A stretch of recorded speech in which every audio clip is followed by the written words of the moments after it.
Welcome to Mystic Mysteries, and I wanted to go into the information that came up in the reading that we just did a little further. I wanted to see who Mama Quilla is because I don't personally know much about her, so maybe by looking at what information the internet has, we might be able to dissect the reading further. I've already been amazed by the reading. Turns out Peru is the center of Incan civilization, Machu Picchu, that sort of thing. So the fact that I pulled this card out of any other goddess I could have picked out of this deck, which is from all over the world. The fact that I picked it for this particular subject of the Nazca Lines is phenomenal. I have to repeat that. It is phenomenal that this card appeared. So let's go into this. I'm learning as I go here. Wikipedia. Mama Quilla, known as Quilla Moon or Mother Moon, Hispanicized spelling Mama Quilla in the Incan mythology and religion, was the third power and goddess of the moon. She was the older sister and wife of Inti, daughter of Viracocha, and mother of Manco Capac and Mama I'm sorry, I don't say these words correctly. Mama Oclo. Mythical founders of the Inca Empire and culture. She was the goddess of marriage and the menstrual cycle and considered a defender of women. She was also important for the Inca calendar. Myths surrounding Mama Quilla include that she cried tears of silver and the lunar eclipses were caused when she was being attacked by an animal. She was envisaged in the form of a beautiful woman, and her temples were served by dedicated priestesses. It is possible that the word Quilla is a borrowing from Paquina language, explaining thus why genetically unrelated languages such as Quechua, I don't know what that is, Amara, and Mapuche have similar words for the moon. Similitudes are not only linguistic, but also symbolically, as the Mapuche and Central Andean cosmology, the moon and the sun are spouses. Interesting.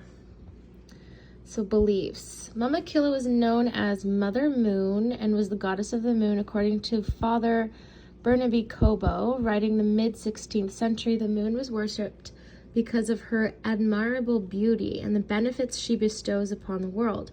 She was important for calculating the passage of time and the calendar, because many rituals were based upon the lunar calendar and adjusted to match the solar year.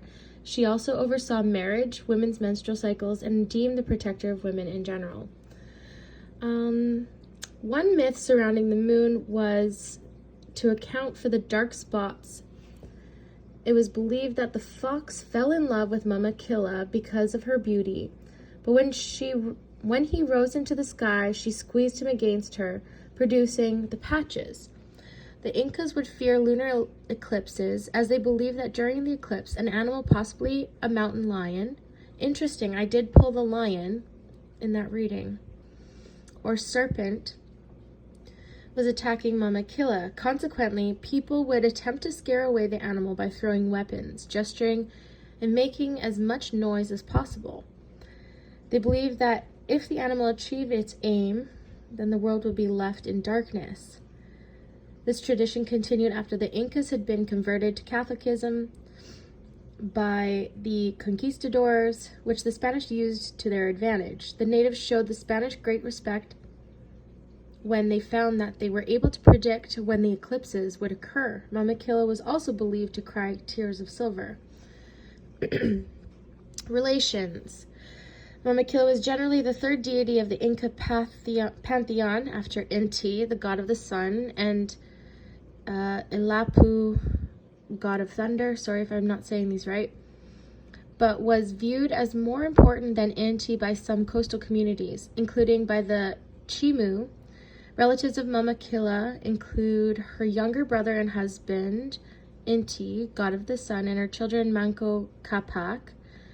First ruler of the Incas, the Mama Oliso, Manco Capac's older sister and wife after the Ichma nominally of the Chimu Empire, joined the Inca Empire. She also became the mother of their deity Paca Camac. Mama Quilla's mother was said to be Viracocha. Symbology and temples. Mama Quilla had her own temple in Cusco, served by priestesses dedicated to her. She was imagined as a human female, and images of her include a silver disc covering an entire wall. Okay. Interesting. So where should we look up next? We got, so just to prove to you, Incan civilization, so I'm not, you don't think I'm lying here. Inca civilization.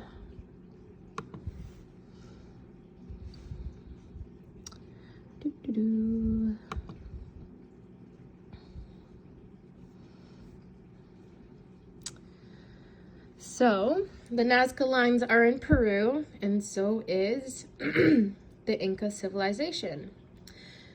It flourished in ancient Peru between 1400 and 1533 CE, and their empire eventually extended across western South America from Quito in the north and Santiago in the south, making it the largest empire ever seen in the Americas and the largest in the world at the time. Daunted by the often harsh Andean environment, the Incas conquered people and exploited landscapes in such diverse settings as plains, mountains, deserts, and tropical jungle. Famed for their unique art and architecture, they constructed finely built, imposing buildings wherever they conquered, and their spectacular adaptation of natural landscapes with terracing, highways, and mountaintop settlements continues to impress the modern visitors at such world-famous sites as Machu Picchu. As with other ancient Americas cultures, the historical origins of the Incas are difficult to disentangle from the founding myths they themselves created. According to legend, in the beginning, the creator god Viracocha came out of the Pacific Ocean, and when he arrived at Lake Titicaca, he created the sun and all ethnic groups. These first people were buried by the god, and only later did they emerge from springs and rocks, sacred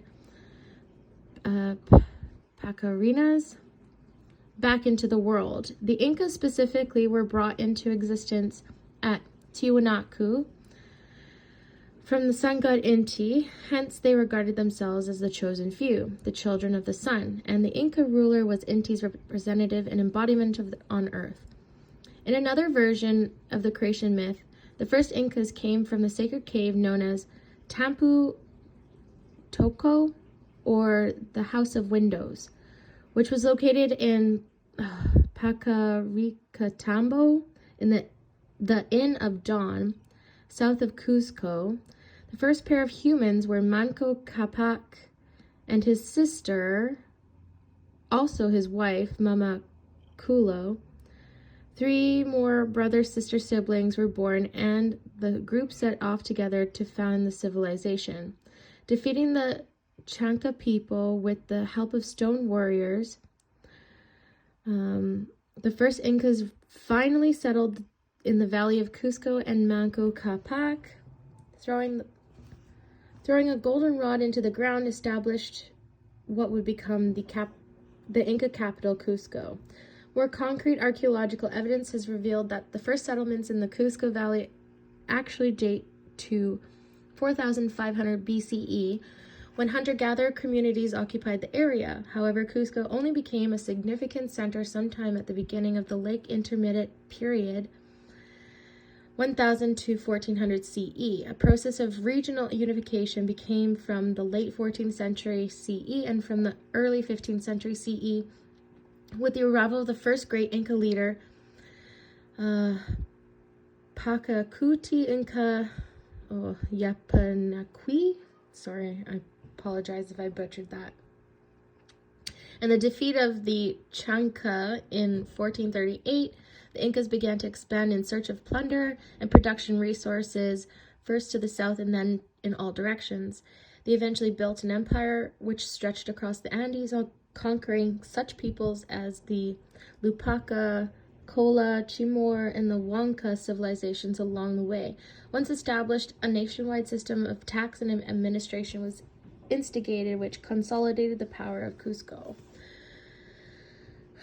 So Cusco, that was in a Disney movie. He was the Emperor Cusco, and he was that was in a Disney movie.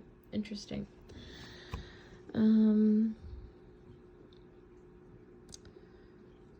So, just going on about more stuff about the Inca civilization. I'm not going to read it all.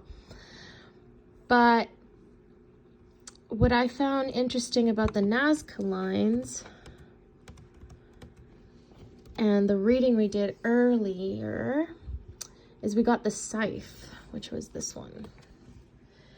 And, I mean, they could have made these lines with something that looks like a scythe, right? Or am I wrong? Let's get a zoomed in look at some of these things here. We've got a cat, got a spider. I don't know what this is. That looks like that could be a satellite. Hey? Maybe? Or a hummingbird. Oh, maybe it's a hummingbird. Right? There's the feet, maybe the wings, the big long snout, the tail, or maybe it's a satellite. What do we got here? What is this thing? That's a weird looking thing. Some kind of alien dude.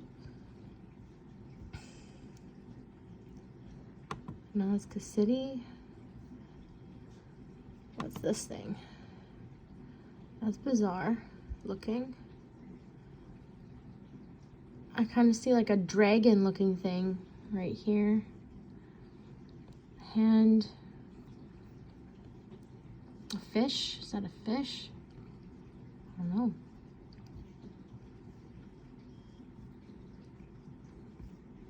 Interesting. Oh, this one looks like a bird for sure. Yeah, that's a bird. That could be a hummingbird as well. So, we should look up what these symbols mean.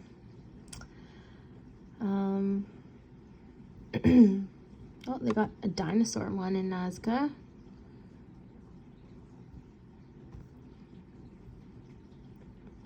So it makes sense that instead of having a structure be built and hopefully like it lasts to send a clear enough message, I mean, making these lines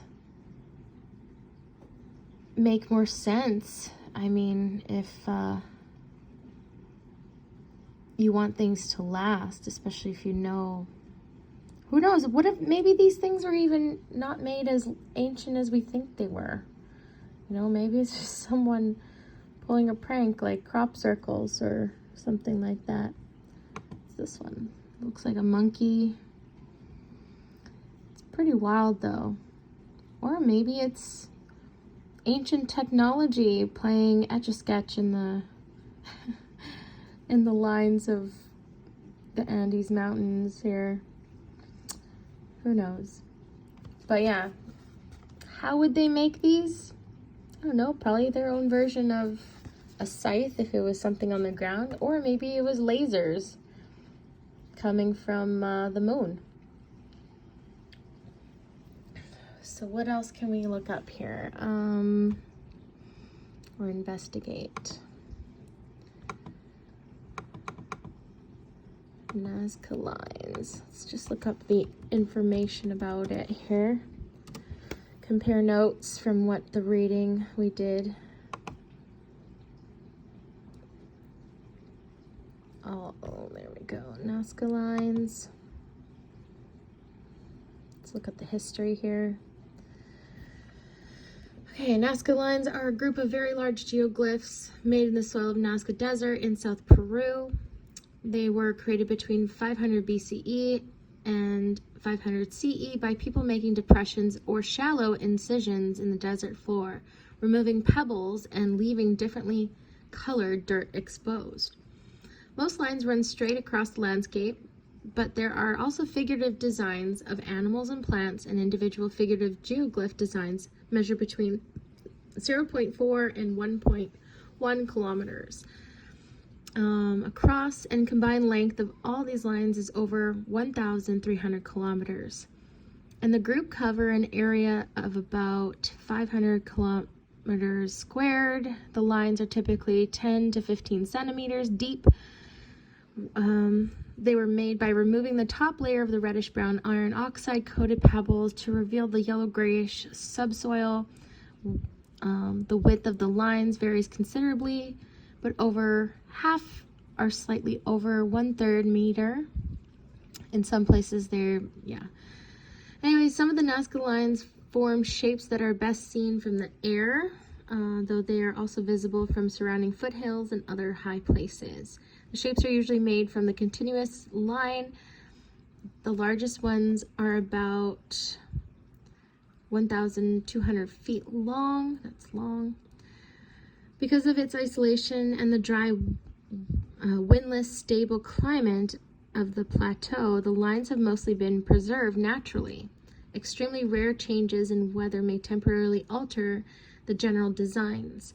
As of 2012, the lines are said to have been deteriorating because of an influx of squatters inhabiting the lands. The figures vary in complexity. Hundreds are simple lines and geometric shapes. More than 70 are zoomorphic designs, including a hummingbird, spider, fish, condor, heron, monkey, lizard, dog, cat, and human. Other shapes include trees and flowers. Scholars differ in interpreting purpose of the designs, but in general they ascribe religious significance to them. They were designated in 1994 as a UNESCO World Heritage Site. Location, rediscovery, purpose. Let's see. Anthropologists, ethnologists, and archaeologists have studied the ancient Nazca culture to try and determine the purpose of the lines and figures. One hypothesis is that the Nazca people created them to be seen by deities in the sky. Hello, the moon. I got the moon, and I also got the moon a second time in that reading. I think we're dealing with beings from the moon that can see this stuff. Paul Kossak and Maria Ricci advanced the purpose related to astronomy and cosmology. As has been common in monuments of other ancient cultures, the lines were intended to act as a kind of observatory to point to the places on the distant horizon where the sun and other celestial bodies rose or set as the solstices. Many prehistoric indigenous cultures in the Americas and elsewhere constructed earthworks that combined such astronomical sighting with their religious cosmology, as did the late Mississippian culture, the Cahokia, and other sites in present-day United States. Other example is Stonehenge in England, Newgrange in Ireland, as tombs that are oriented in the emit light at the winter solstice. Gerald Hawkins and Anthony Avini, experts in archaeoastronomy, concluded in 1990 that the evidence was insufficient to support such astronomical explanation. Marie Ricci asserted that some or all of the figures represented constellations. By 1998, Phyllis B. Petuga, the protege of Ricci and senior astronomer at the Adler Planetarium in Chicago had concluded that the animal figures were representations of heavenly shapes. According to the New York Times, Pitluga contends that they are not shapes of constellations, but of what may be called counter-constellations, the irregularly shaped dark patches within the twinkling expanse of the Milky Way. Anthony criticized her work for failing to account for all the details. Okay. Alberto Rossel Castro proposed a multifunctional interpretation of the geoglyphs. He classified them into 3 groups and first appeared to be tracks connected to irrigation and field division. The second are lines that are axes connected with mounds and cairns, and the third was linked to astronomical interpretations. Interesting. In 1985, archaeologist Johann Reinhard published the archaeological, ethnographic, and the historical data demonstrating that worship of mountains and other water sources predominated the Nazca religion and economy from ancient to recent times. He theorized that the lines and figures were part of religious practices involving the worship of deities associated with the availability of water. Water, hello, water, the moon, which directly related to the success and productivity of crops. He interpreted the lines as sacred paths leading to places where these deities could be worshipped. The figures were symbols representing animals and objects meant to invoke an aid of the deities in supplying water. The precise meanings of many of the individual geoglyphs remain unknown. I said that in my reading in the previous video. Please go check that out. I said something about fertilizing the land. Whew, interesting. Okay, so I'm going to end this video here because I probably can't make it any longer, but I hope you enjoyed this video. If I come across any more interesting information on the subject, I will surely bring it to you. Take care. Peace.